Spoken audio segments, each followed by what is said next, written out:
One of the things that we have in common on our spiritual journey is that we all want to know our purpose. We all want to feel as if we have a sense of purpose with our lives, that we are here not just to survive, but that we are here to thrive, that we have something to live for, a raison d'être. And so the most fundamental question probably that you have posed to yourself, and I have certainly, and I imagine all beings do in all cultures, all language, and it has nothing to do with religiosity, is who am I? Who am I? There's an inscription over the door at the temple of Apollo, it's the temple at Delphi, that says, Noti Satan, know thyself.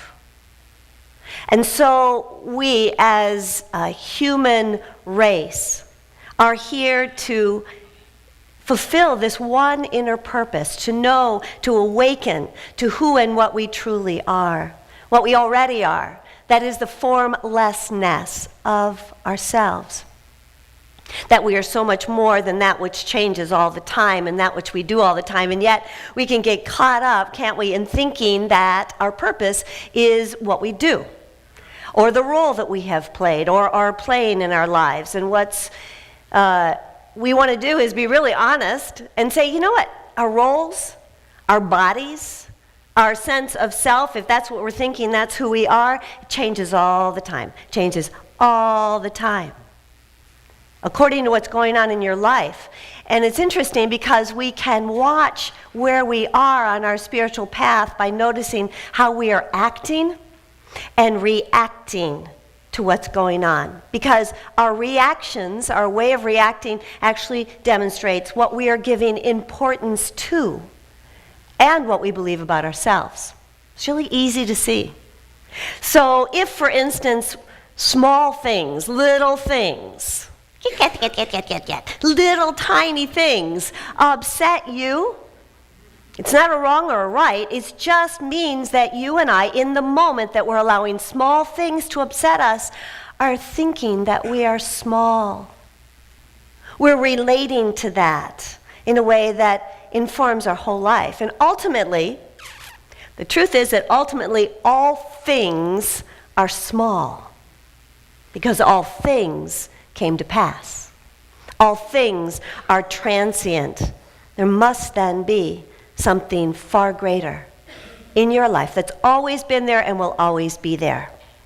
If what you want is to experience peace, and this week I've heard that more than I've heard any other thing that is wanted in this time. If what you want to do is experience peace, which is the liquidity of you, it is the formlessness of you, it is the core essence, whether you feel it in the moment or not, then there are two things that happen. You get to choose peace, and you also get to give peace.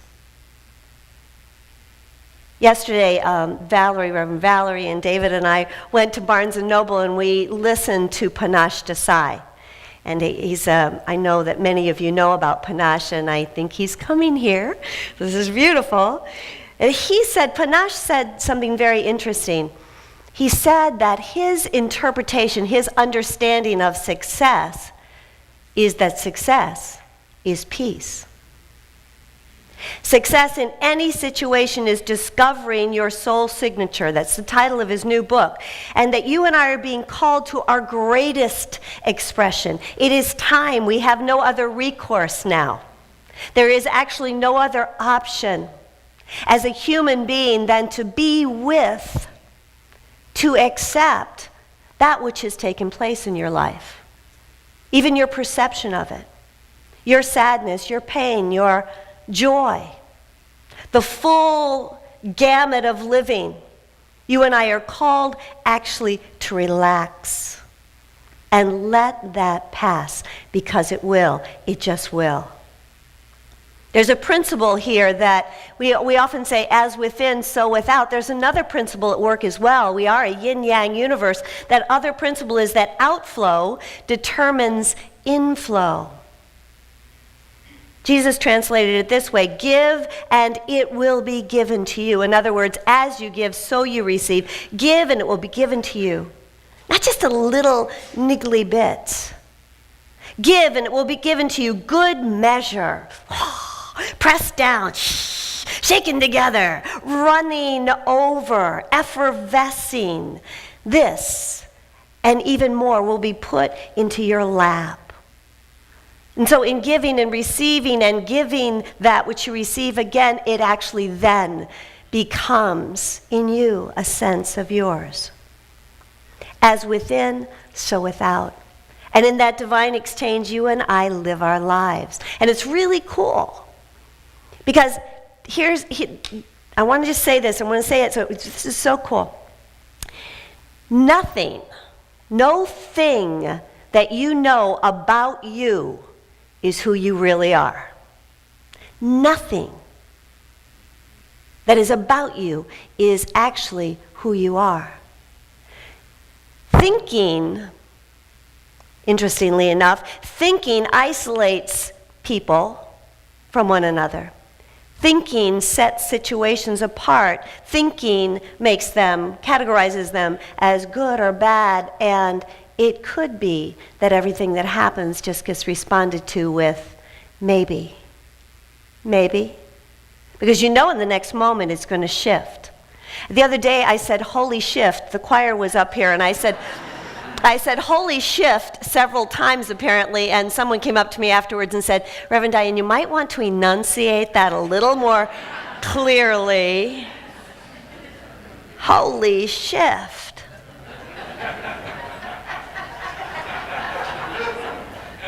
Is taking place in us constantly.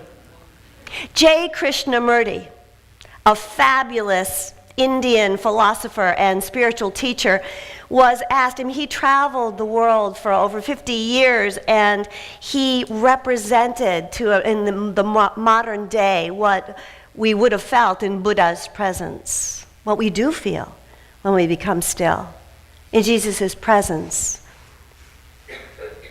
in the presence of anyone who holds that space of being the light of God. And Krishnamurti was asked, what is your secret? And he said, do you want to know?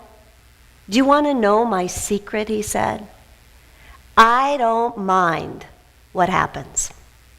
That was his secret. He didn't take into his mind and make up meanings for what happened. He didn't limit himself with the human mind. Years ago, I set out, much to the chagrin of my community. I was beginning a sabbatical after 7 years at Unity of Roanoke Valley, and I had read El Camino, The Camino, by Shirley MacLaine, who is a little out there. And so I related to her. And I read her book about the Camino, and then I went on to read 5 books about the Camino. I had never trekked, I'd never worn a backpack. I had been a distance runner pretty much all my life, and I'd never done anything like walk 480 miles across the country. And I thought, I don't know what part of me thought that was a good idea, but some part of me went, that's mine to do. And so I set out, and when I started out, I thought I knew who I was. I did. I thought I knew who I was. I was the senior minister of Unity of Roanoke Valley, and I was heading out to walk across Spain, and I thought I'd even run it. I had 2 pair of shoes. They were running, walking shoes. One very old, worn in and worn out pretty much, and the other pair a little bit newer. I wasn't going to go with any botas, that would come up over my ankle and look like a hiker. No, I was going to run it like a svelte, I don't know what. A gazelle is how I pictured myself. Oh boy. So 2 days from Roncesvalles, 2 days down out of the Pyrenees, I had triple infected blisters in my little toe. And man, the humility. You know what the temperature was there the entire walk? High humility. The entire walk. I left on April Fool's Day because I thought that was an appropriate time to start the journey. And I set out, and I gave myself 1 month to do it, which pretty much meant I did a marathon a day. I had 2 injuries, which stopped me, so I had to do some days that were over 30 miles. It was a little crazy, and it was perfect. Because what it did was it totally disseminated, it broke apart my thoughts that I knew who I was and who I was not. It shook up every paradigm that had ever been placed before me, every thought and belief, even the closely held opinions that I had of me got to be set aside, and that's what happens on the human journey. You don't have to walk 480 miles across the country to have this happen. Your heart has been broken open. Your mind has been befuddled. Because to live this life is beyond the mind. It is beyond what we think we can even hold or contain in our lives. You and I are here for even greater things. So I spent the next month in San Francisco with my son, who is a soloist with San Francisco Ballet at that time. I spent a month there and walked every day. And the last day was a Saturday before I went back to Roanoke, and I walked from his house to the Pacific Ocean. And there's a place called the Beach Chalet that's out there, a restaurant just across from at the end of Golden Gate Park. And I thought, oh, I'll just go there and I'll relax and have something to drink. And because on the way, I had gotten totally dehydrated because I had cried every step of the way. I talked with a friend of mine in Roanoke, and I said, I don't even know who I am anymore. How am I going to come back to the church? I'm like a puddle. I don't know who I am. I don't even know why I'm living this life. And so to test that theory, I went to the Beach Chalet, and they had all these kiosks, these places where people were selling these natural products, and they were making sandwiches of all kinds. And I hadn't had meat since I was 16 years old, and I thought, you know what? I'm just going to have some meat.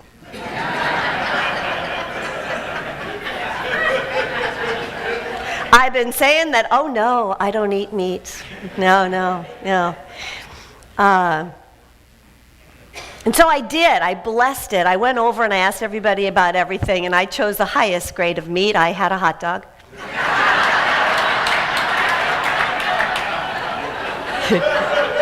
But they guaranteed me there were no nitrates and there were no hormones, and and we make our own skins, the cover that it's in, and I'm like, I don't care. I do not care. Okay, I don't know who I am, who I'm even feeding it to at this point in time. But I blessed it. I blessed it. I gave thanks to God. And when I ate of that blessed food, I felt the love of God. I felt the love of God saying, you're more than the experiences that you've had. You are more. You are more than this pain that you're experiencing right now. You're more. Was it Jesus or was it Benny? Was it Frank Sinatra? I know you guys love Sinatra. Was it Jesus or Frank Sinatra who said, I'm not sure which, I get them mixed up.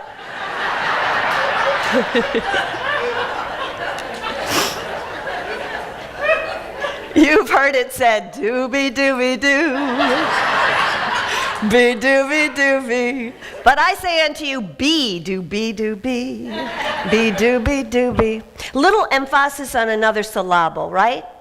We are here to be the light of God, not to do everything to prove or be the light for someone else, to just relax and let God move through us. So you and I can consciously choose to be present rather than indulge in useless thinking. Because miracles happen when we discover our inner space. Miracles happen when we tap into the, honestly, 99.9% of you that is not solid, that is not stuck, that has no walls, that is open, beautiful, and amazing. I am constantly dazzled by God. Things happen in your life that are miraculous, and you know what? It's time to give attention to those things and go, how in heaven's name did that happen? Because things happen out of the blue. Do they happen out of the blue in your life? They happen all of a sudden? Do they happen like you have no idea how that happened? That is the coolest stuff in the world. Notice that. I remember I was praying, this was in 2012, it was before the second election of Obama. And I was praying just prior to, I had turned my printer on to print pictures of people that had asked me to be their surrogate. This is when I was going in and out of Brazil a lot as one of the mediums there, as a casa guide for John of God. So I was just about to print all the photographs of people who had sent me their pictures for me to have the entities work through my body for their healing remotely. When all of a sudden, remember that's a name for God, all of a sudden my printer engaged. I did not push a button. And an entire 8.5 by 11 photograph with kind of large pixels, so you had to hold it out here to really get it. A picture came out, and it was President Obama's face. I didn't ask the printer to go. I didn't tell it what to do. I didn't have a picture of President Obama on my computer, but a photograph came forward for me to hold the president, all leadership worldwide, to hold them in prayer and to place that in the healing triangle in Brazil. Albert Einstein, one of the most brilliant scientists of our time, who proved there was no space or time, said, I want to know the mind of God. The rest are just details. So Jesus refers to this in the book of John. And I just extrapolate a little bit. It is not I, it is not you, but the essence within you that does your work, that does our work. Is there uncertainty in this life? You bet there is. Thank you, God. Because uncertainty, chaos, if you will, is absolutely natural. It is that stuff through which and out of which things happen. And what happens is unstable. Things constantly move in this life. And to accept that, to be at peace with that, to discover inner space right there, that's what the kingdom of heaven is. There's no trace of unhappiness in us when we're centered in God. Not a shred. When at peace, we relax. We are not thinking. We are just being. So thank you, God. In the two movements of the universe, which are expansion and contraction, there is an outgoing and there's a returning home. There's a form and a formlessness. They exist within us simultaneously. The question, the deepest question is, do you want to be at peace with? Do you want to make friends with whatever's going on in your life, the present moment? Or do you want it to be your enemy? It's as simple as that. Do you want to be friends with what is happening in your life? So, if your decision is yes, of course, I want to be friends with it, because you will move through it so much more easily. You'll tap into that infinite power within you that moves you through it. Then you have an opportunity to first prioritize God in your life. Just become friendly toward whatever's happening and let joy arise. So when someone blames you or shames you or someone finds fault with you, what can you do? You can do nothing. You can do no thing.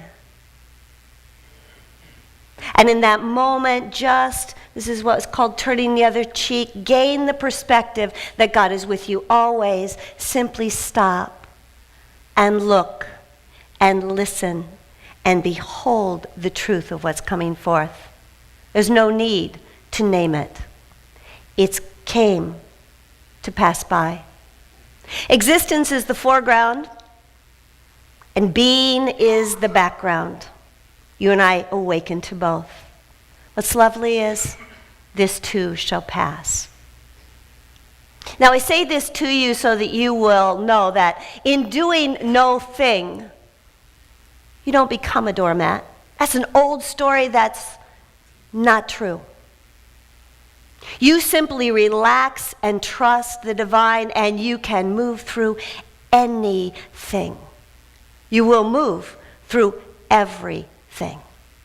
And with that in your wake, you will carry such love that others will recognize, such peace, such connection that they too can do that as well. This is the way. This is what's happening. This is the call now. And it's not an option. It's time. In 2 Corinthians 4:5 it says, even though our outer nature is wasting away, our inner nature is being renewed day by day, because we look not at what can be seen, but at what cannot be seen. For we walk by faith and not by sight. Don't be deceived by appearances this week. Take a moment. In Zen it's called satori. Take a moment in with God, just stepping out of the voice of your head. Just take a moment. And when you create, when you find even a moment of awe, a moment to breathe, to fall below or to rise above thought, in that moment, without any wanting or needing, just an appreciative, grateful place, even in the tiniest, simplest of places that are quite unremarkable, you feel God. And when you feel God, all things are possible. That's what satori is. A moment of stepping outside into the infinitely more powerful part of you. So this week I invite you, and I invite myself, to become more conscious of being conscious. Just say or think in response to things that happen, people's comments, whatever comes up, I am. Just in silence, that's it. Just breathe. I am. Or the shaking of a head. The agreeing with the universe. Being friendly with what is. And if you feel sad, feel sad. And let it be beautiful. If you feel angry, feel your anger. And let it be beautiful. Let yourself come below or rise above the thought, the reactivity of what it is to engage the mind. This is what Jesus said. Lose yourself to find yourself. You, beloved, are a spiritual being. Having a spiritual experience, living in a spiritual universe. Cosmos means order. And in your divine order today, in your divine order of living your life from this moment on, may you relax into the vast inner spaciousness that is the truth of who and what you are. Have a glorious day. Namaste.